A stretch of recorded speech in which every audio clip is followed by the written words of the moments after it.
Student, last lecture में हमने देखा कि क्वांटम हम कैसे पढ़ते हैं, क्यों पढ़ते हैं, किस लिए पढ़ते हैं। आज हम थोड़ा सा क्लासिकल के बारे में और जानते हैं और फिर हम आगे बढ़ जाएंगे। ठीक है, तो देखो और क्लासिकल मैकेनिक्स है, उसके अंदर और क्या क्या ड्रॉबैक्स थे। तो देखो क्या है, क्लासिकल मैकेनिक्स है एक्सप्लेन क्या करती है, correctly the motion of large size object की करती है। ये हमने पिछले लेक्चर में भी देखा, मतलब क्या है मैक्रोस्कोपिक पार्टिकल की करती है। और कहाँ पे फेल हो जाती है, जहाँ पे क्या आते हैं आपके स्मॉल पार्टिकल आते हैं। कहाँ पे फेल हो जाती है, जहाँ पे क्या आते हैं स्मॉल पार्टिकल आते हैं, सच एज इलेक्ट्रॉन होते हैं, एटम होते हैं, मोलिक्यूल होते हैं, वहाँ पे क्या हो जाती है आपकी फेल हो जाती है क्लासिकल मैकेनिक्स से। और क्या क्या फेलियर हैं जो आपके सिलेबाई के अंदर हैं क्लासिकल मैकेनिक्स के। सबसे पहला आप देखो, it does not hold in the region of atomic dimension.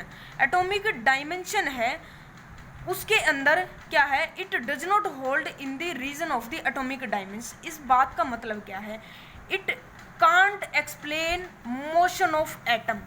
Atom की मोशन को एक्सप्लेन नहीं कर पाती, दैट इज इलेक्ट्रॉन को भी नहीं कर पाती, इलेक्ट्रॉन की मोशन को भी नहीं कर पाती, और प्रोटॉन की भी नहीं कर पाती। जो भी एटम के अंदर है, एटम की मोशन नहीं एक्सप्लेन कर पाती, इलेक्ट्रॉन की कर नहीं पाती, प्रोटॉन की एक्सप्लेन नहीं कर पाती। तो जो एटम है दैट इज स्मॉल रीजन के ऊपर क्या कर जाती है, क्लासिकल मैकेनिक्स फेल हो जाती है। ठीक है, तो ये है इसका पहला फेलियर क्लासिकल मैकेनिक्स का। उसके बाद क्या है सेकेंड फेलियर, देखो क्या, it could not explain the stability of atom. Atom की स्टेबिलिटी एक्सप्लेन नहीं कर पाती। कैसे स्टेबिलिटी, मतलब एटम किसके साथ रिएक्शन करता है और रिएक्शन करने के बाद उसकी क्या स्टेबिलिटी रहती है, और रिएक्शन करने के बाद वो स्टेबल है या नहीं है, वहाँ पे ये क्या है स्टेबिलिटी एक्सप्लेन नहीं कर पाती है क्लासिकल मैकेनिक्स।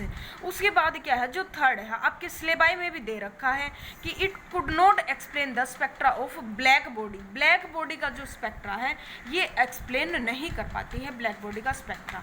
ठीक है भाई, इसके बाद क्या है, it could not explain large number of observed phenomena like photo electric effect. Photo electric effect है उसको भी ये एक्सप्लेन नहीं कर पाती, क्योंकि देखो क्लासिकल मैकेनिक्स के अंदर हमने क्या मेन बताया था कि किसके ऊपर बेस्ड है क्लासिकल मैकेनिक्स, आपकी न्यूटन लॉ के ऊपर बेस्ड है भाई, न्यूटन लॉ ऑफ मोशन के ऊपर बेस्ड है।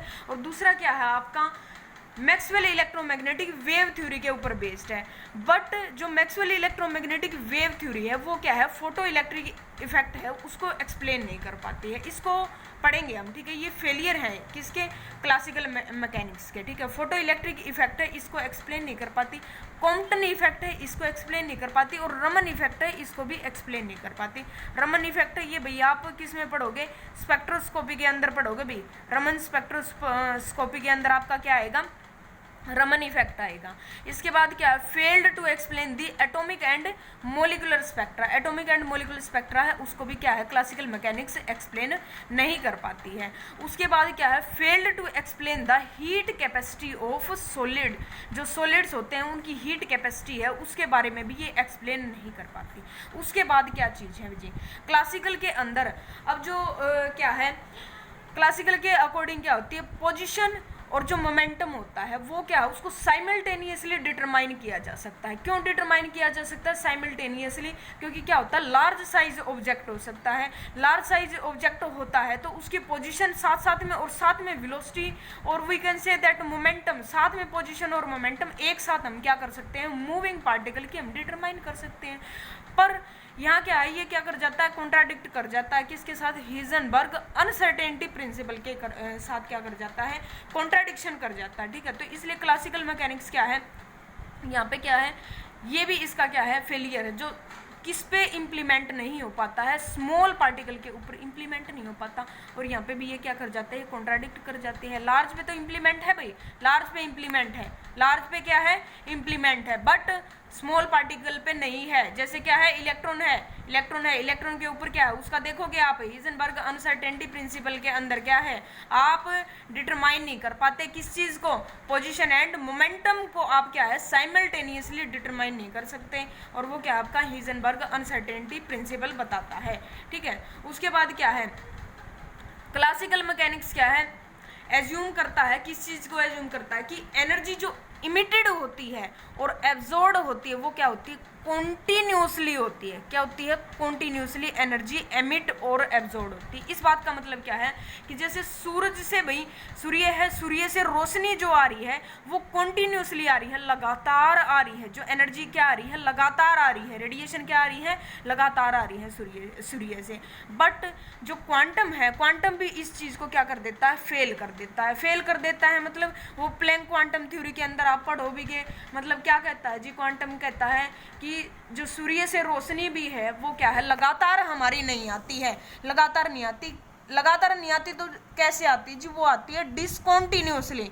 क्या आती है, डिसकॉन्टिन्यूसली आती है। और डिसकॉन्टिन्यूसली का क्या मतलब है, in form of packet, packet की फॉर्म में आती है। पैकेट का मतलब क्या है, क्वांटा। और क्वांटा क्या, we can say that photon की फॉर्म में, फोटोन की फॉर्म, फोटोन कह लो, क्वांटा कह लो, एक ही बात है कि फोटोन की फॉर्म में आए या क्वांटा की फॉर्म में आए, 1h न्यू कह लो, 2h न्यू कह लो, कि उनकी क्या है, फिक्स्ड एनर्जी है। फिक्स्ड एनर्जी की फॉर्म में आते हैं कि थोड़ी थोड़ी एनर्जी है, और वो क्या आते हैं, डिसकॉन्टिन्यूसली मैनर में आते हैं। ये नहीं है कि लगातार आ रही है, लगातार एनर्जी नहीं आती है जी, लगातार नहीं आती सूर्य से एनर्जी।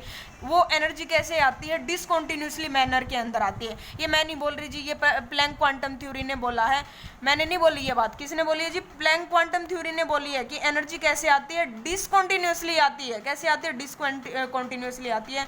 और डिसकॉन्टिन्यूसली का मतलब क्या है, पैकेट की फॉर्म में आती है, फोटोन की फॉर्म में आती है। और फोटोन को आप क्या बोलते हो, क्वांटा भी बोल सकते हैं। क्वांटा मतलब क्या है, फिक्स्ड एनर्जी है। E = h new. और h न्यू क्या है, h क्या है आपका, प्लैंक कांस्टेंट है। प्लैंक कांस्टेंट है, आपको पता है। और इसकी वैल्यू क्या होती है, 6.6 × 10⁻⁻34 जूल सेकेंड। ये आपका क्या होता है, प्लैंक कांस्टेंट की वैल्यू होती है। और न्यू क्या है, फ्रीक्वेंसी ऑफ लाइट है।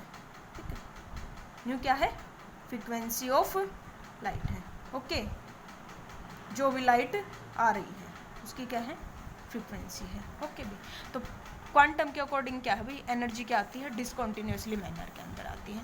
तो ये क्या है, जो क्लासिकल के बहुत सारे ड्रॉबैक है जिनको एक्सप्लेन करने के लिए आपकी क्या आई, क्वांटम मैकेनिक्स आई। ठीक है, तो फिर से हमने क्या बताया है, थोड़े से आपके क्या बताए हैं, ड्रॉबैक बताए हैं। किसके, क्लासिकल मैकेनिक्स के आए थे कि इन सब को एक्सप्लेन करने के लिए क्या हुआ, क्वांटम मैकेनिक्स का क्या हुआ, ओरिजिन हुआ। ठीक है, क्या हुआ, क्वांटम मैकेनिक्स का ओरिजिन हुआ। समझ में आई भाई, ये सब क्या थे, आपके ड्रॉबैक थे। फोटो इलेक्ट्रिक इफेक्ट हो गया, कॉम्पटन इफेक्ट हो गया, रमन इफेक्ट हुआ, इनको नहीं एक्सप्लेन कर पाया। और एटॉमिक एंड मोलिकुलर स्पेक्ट्रा को एक्सप्लेन नहीं कर पाया, हीट कैपेसिटी ऑफ सॉलिड को एक्सप्लेन नहीं कर पाया, ब्लैक बॉडी रेडिएशन है उनको नहीं एक्सप्लेन कर पाया। तो वेरी फर्स्ट जो टॉपिक है आपका वो क्या है भाई, ब्लैक बॉडी रेडिएशन है। क्या है आपका, जो क्लासिकल क्या करता है, क्लासिकल के अकॉर्डिंग फेल हो जाता है, क्लासिकल के अकॉर्डिंग फेल हो जाता है, वो क्या है आपका, black body and black body radiation. नाम से ही पता चल रहा होगा आपको कि ब्लैक बॉडी है और ब्लैक बॉडी रेडिएशन है। चलो इसको अच्छे से जानते हैं भाई। सबसे पहली बात, ठीक है, जब कोई भी ऑर्डिनरी बॉडी होती है, ऑर्डिनरी बॉडी के ऊपर कोई रेडिएशन आपको इंसिडेंट कराई जाती है, ऑर्डिनरी बॉडी के ऊपर रेडिएशन इंसिडेंट कराई जाती है, तो क्या होते हैं, 3 फिनोमेना होते हैं उसके ऊपर। क्या होते हैं, जनरली 3 फिनोमेना होते हैं कि कुछ रेडिएशन तो वो ऑब्जेक्ट क्या करेगा, एब्जॉर्ब कर लेगा। ठीक है, पता होगा ये सारी चीज़ें आपको कि रेडिएशन क्या करेगा, एब्जॉर्ब करेगा। कुछ रेडिएशन क्या करेगा, रिफ्लेक्ट कर देगा वो, और कुछ क्या करेगा, डिफरेंट डायरेक्शन के अंदर क्या हो जाएंगी, ट्रांसमिट हो जाएंगे। तो 3 फिनोमेना हुए, कब, जब क्या है, बॉडी आपकी ऑर्डिनरी बॉडी है, ऑर्डिनरी बॉडी के ऊपर आपने इंसिडेंट रेडिएशन है, इंसिडेंट रेडिएशन है किसके ऊपर, ऑर्डिनरी बॉडी के ऊपर है, तो वो क्या गई, 3 फिनोमेना के अंदर गई।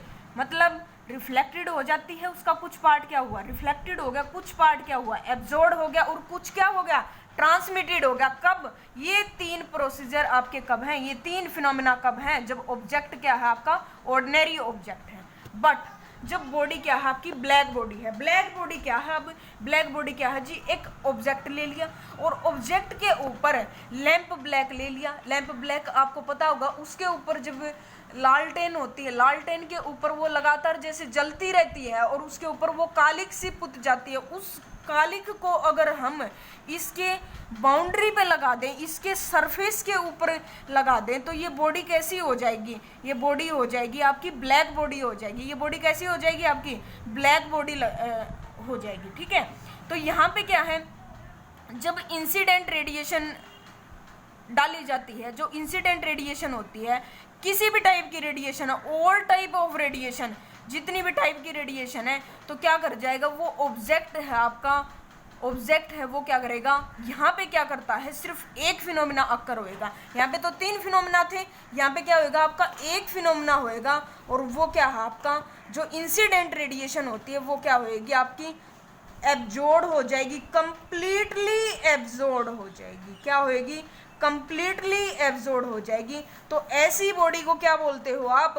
ब्लैक बॉडी बोलते हो। ऐसी बॉडी को क्या बोलोगे? ब्लैक बॉडी बोलोगे, कि जिसके ऊपर रेडिएशन डालने से, और रेडिएशन भी क्या है, ऑल टाइप की रेडिएशन, हर तरह की रेडिएशन, किसी भी तरह की रेडिएशन डाल दी और वो रेडिएशन क्या करे, वो कंप्लीटली सोख ले रेडिएशन, तो उसको क्या बोलोगे?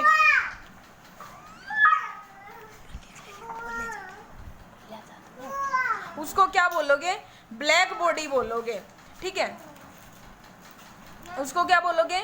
ब्लैक बॉडी बोलोगे। जो कंप्लीटली क्या करे, रेडिएशन को सोख ले, तो उसको क्या बोलोगे? ब्लैक बॉडी बोलोगे। ठीक है भाई, समझ में आया कि जब ऑर्डिनरी बॉडी थी तो उसके ऊपर क्या चले जाते हैं आपके 3 तरह के फिनोमिना चले जाते हैं, पर यहाँ पे क्या होता है आपका कि जो इंसिडेंट रेडिएशन है वो कम्प्लीटली क्या हो जाती है, एब्जॉर्ब हो जाती है। ओनली 1 फिनोमिना अक्कर, और ऐसी बॉडी को क्या बोला जाता है? ब्लैक बॉडी बोला जाता है। ओके, और आपको सुना भी होगा कि गर्मियों में बोला जाता है कि भाई काले कपड़े नहीं डालने चाहिए, और उसका रीज़न भी यही होता है कि जो काला कपड़ा होता है आपका वो क्या करता है कि मैक्सिमम जितनी भी रेडिएशन होती है उनको क्या कर लेता है, सोख लेता है, और जिससे क्या होती है, हीटिंग इफेक्ट हो जाता है, वो क्या होता है, बढ़ जाता है। इसलिए क्या बोलते हैं कि गर्मियों में काले कपड़े है पहनने के लिए क्या किया जाता है, अवॉइड किया जाता है, बोला जाता है कि अवॉइड करो, ब्लैक कलर के कपड़े मत डालो, ये बोला जाता है आपको। ठीक है,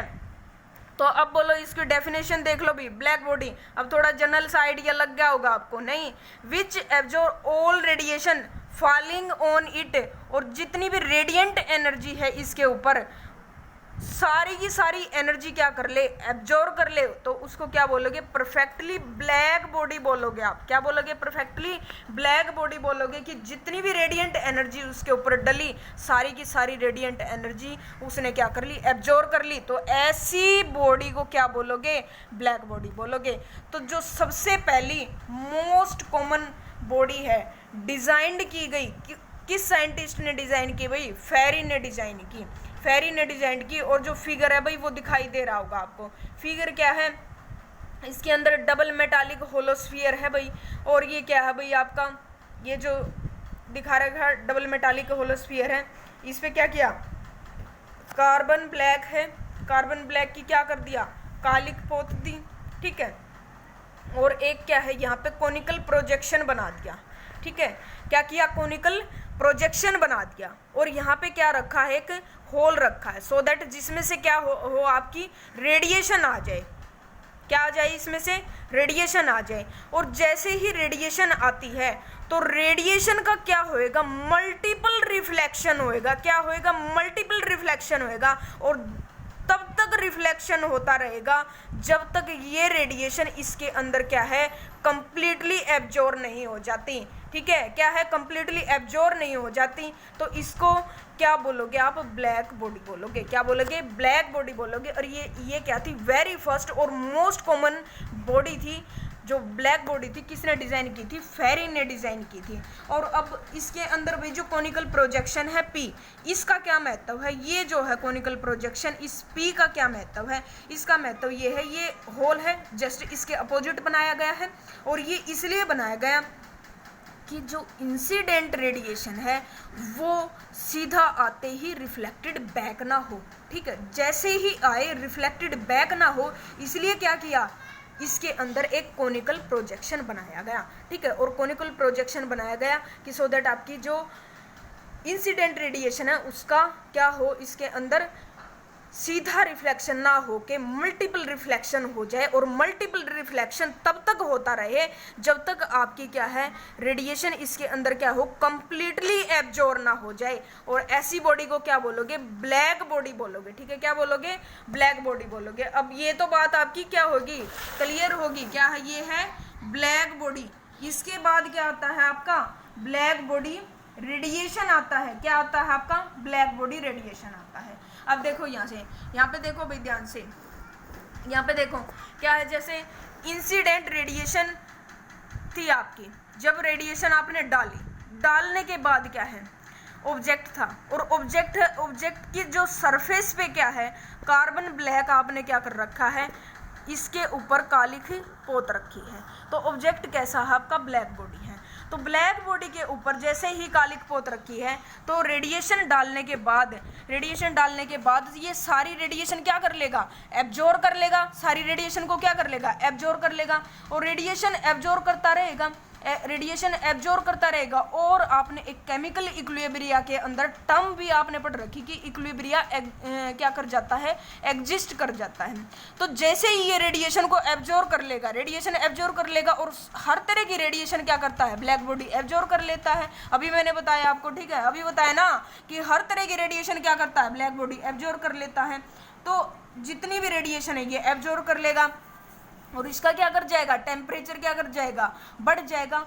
टेम्परेचर बढ़ जाएगा तो जो एब्जॉर्ब रेडिएशन है, क्या है, एब्जॉर्ब रेडिएशन है और एमिटेड रेडिएशन है।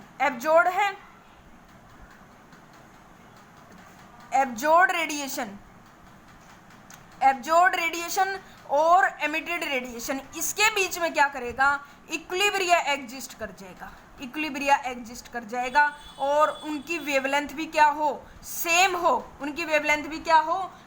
किसके ऊपर, इक्विलिब्रिया के ऊपर क्या हो, सेम हो। तो ऐसी रेडिएशन जो ब्लैक बॉडी से क्या हो, एमिट होती हो,